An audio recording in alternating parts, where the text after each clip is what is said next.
What's up, guys? Hayden here, and today we're back with episode number 2 of Let's Talk.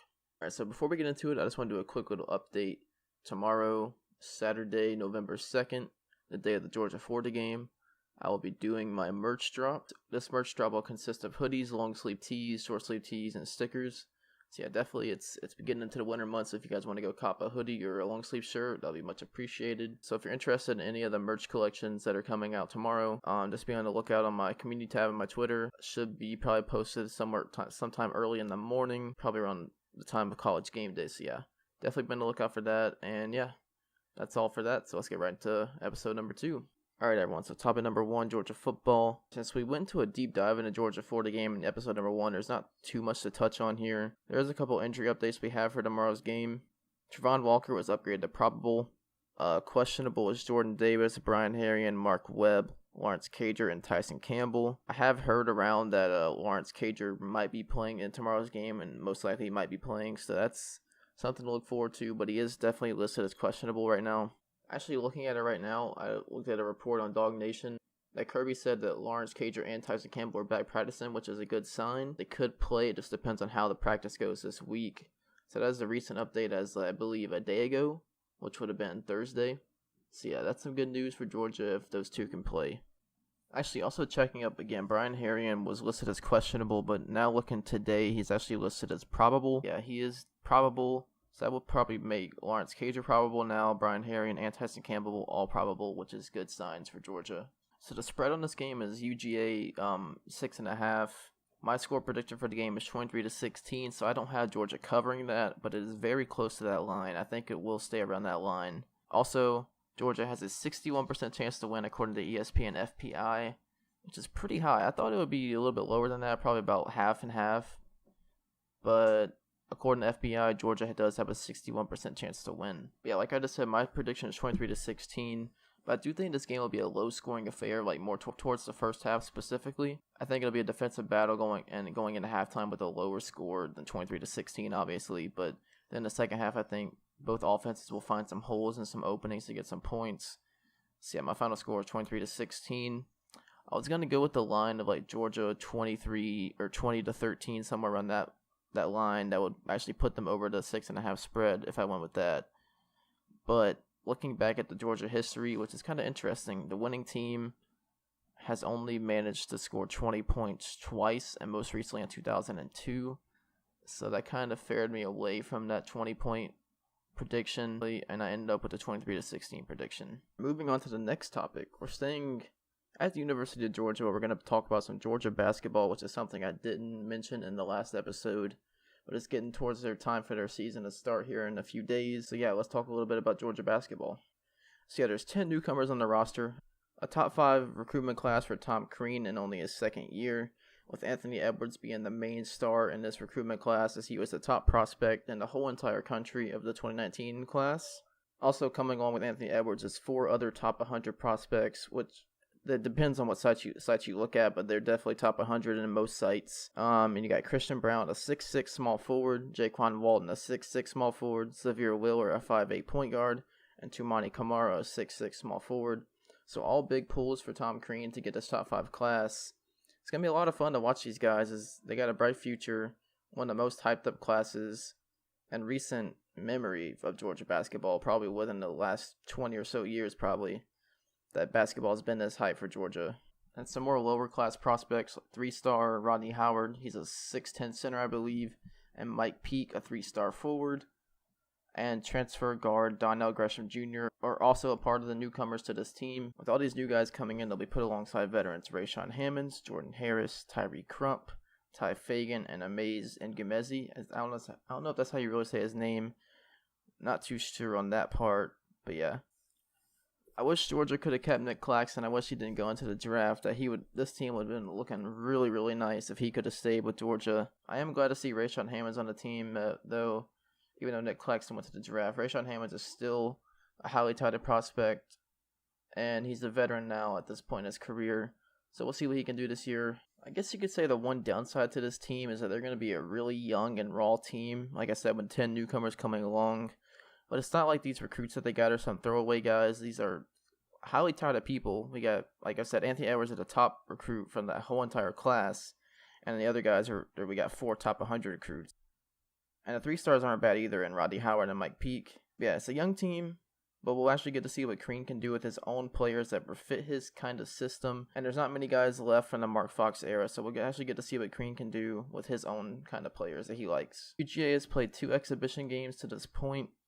They won 93-81 against Valdosta State, where the leading scorers were Anthony Edwards, Tyree Crump, Rayshawn Hammonds. Anthony Edwards put up 18, and Crump and Hammonds both put up 16 each. And then their next game was against Charlotte. They won 77-69, where the leading scorers were Tyree Crump with 19, Anthony Edwards with 15, and Christian Brown with 14, who was one of the top 100 recruits.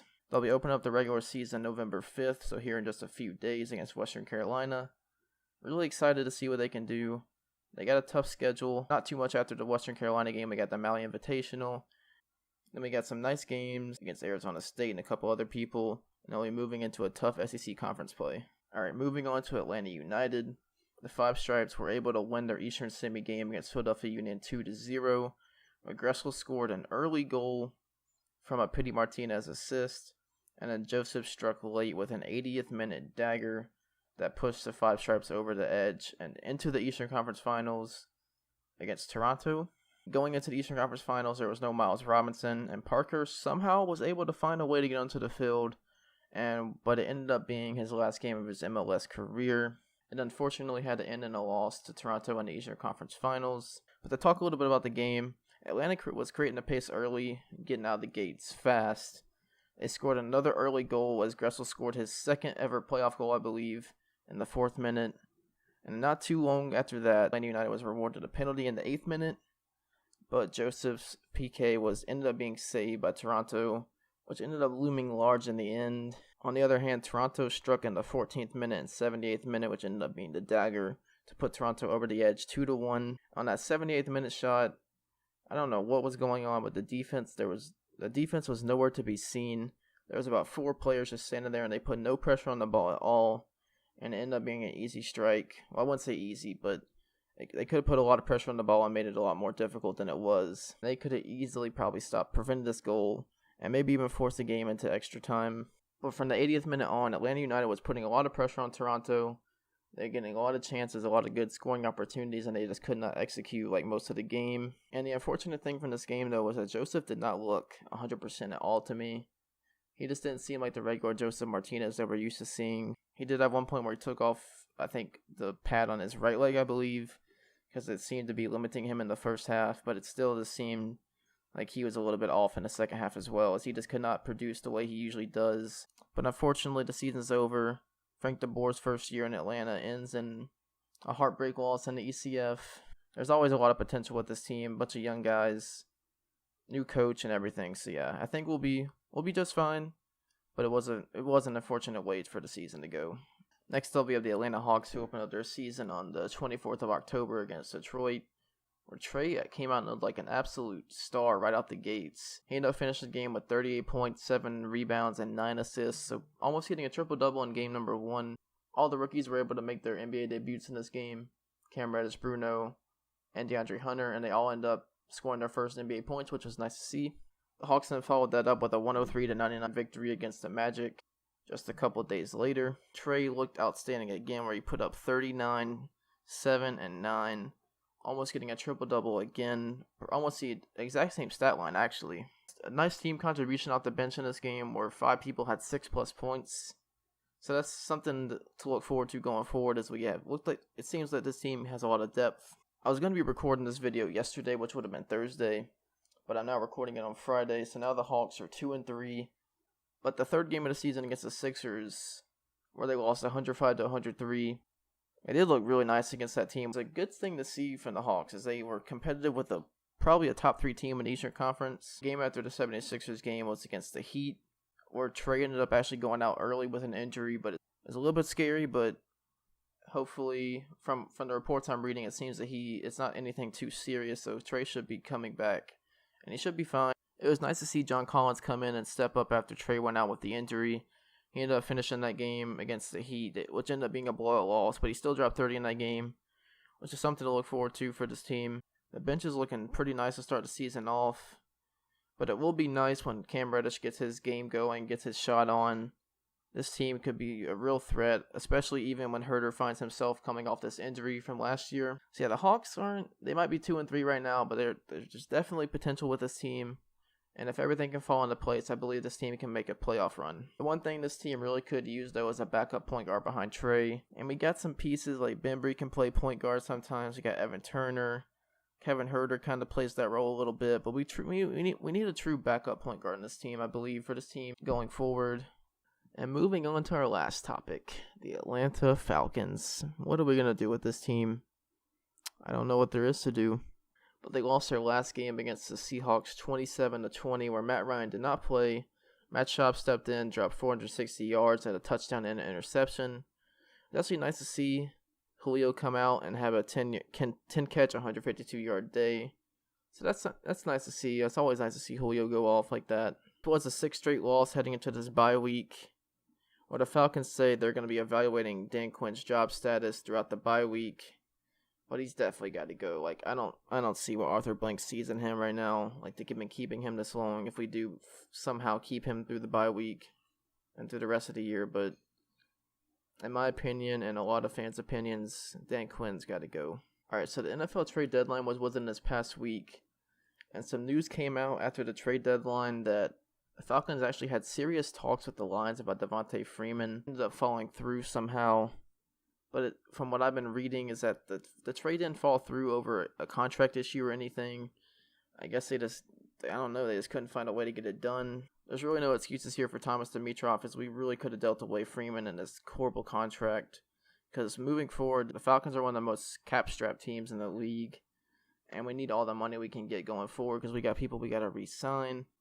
And Devontae Freeman's one of the most overpaid players in the NFL right now. And we should have got the deal done. In other news, the Matt Bryant era seems to be officially over in Atlanta, as we have released him after he went 9-14 throughout 8 games this season. So yeah, Matt Bryant, Falcons legend, he'll go down in the books. It sucks it has to end like this in such a horrible season. Just not a way I wish Matt Bryant could have gone out, but I guess it had to be done. The Falcons did, though, come to terms with Younghoe Koo. I'm pretty sure that's how you pronounce it, I think. It's not pronounced how you see it. I believe it's Younghoe. But we did come to terms with him. He's a former Atlanta Legends kicker and a Georgia Southern graduate. We'll see what he can do, as we've had struggle with kickers throughout the season. So yeah, hopefully he can come in and be our kicker of the future, maybe. I believe that's all we have for today's episode number 2 of Let's Talk. Again, I'm going to mention merch comes out tomorrow. Be on the lookout for the links and all that kind of good stuff like that. They'll be on my YouTube channel, Twitter. Just be on the lookout for all that kind of good stuff. If you guys enjoyed, make sure to leave a like, comment, subscribe, and share the video with anybody you know out there that might be interested. Hopefully the Dogs come out tomorrow against Florida and get a much needed win. So yeah, that's all. It's been Hayden. I'll see you guys in the next video. Have a good day, everybody.